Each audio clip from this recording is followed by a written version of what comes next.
మన పిల్లల తెలివితేటలకి, మేధాశక్తికి మెదడుకి అతి ముఖ్యమైన కొవ్వులు కావాలి. అలాంటి బ్రెయిన్ డెవలప్మెంట్‌కి ఉపయోగపడే మంచి కొవ్వులన్నీ కొబ్బరిలో ఉన్నాయి. అందుకనే మన ఋషులు మన ఆచారాల్లో ప్రతి శుభకార్యానికి కొబ్బరి కొట్టించి అందరికీ పంచిచ్చి మనం తినేటట్లు ఏర్పాటు చేశారు.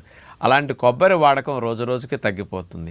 కొబ్బరి బాగా తినే కేరళ వారు ఇండియాలో అందరికంటే ఎక్కువ తెలివితేటలున్న రాష్ట్రంగా మరి అగ్రస్థానంలో ఉన్నారు. కొబ్బరికి అంత లాభం ఉంది. కాబట్టి ప్రతిరోజు మీ పిల్లల తెలివితేటలకి జ్ఞాపకశక్తి పెరగటానికి కొబ్బరి అంత తురిమేసేసి అందులో కాస్త ఎండు ఖర్జూరం పొడి కలిపేసేసేయండి.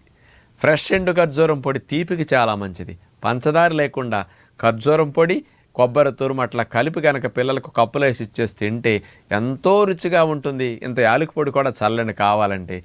మేధాశక్తికి, తెలివితేటలకి, బలానికి కొబ్బరి తురుము అతి ముఖ్యంగా ఉపయోగపడుతుంది.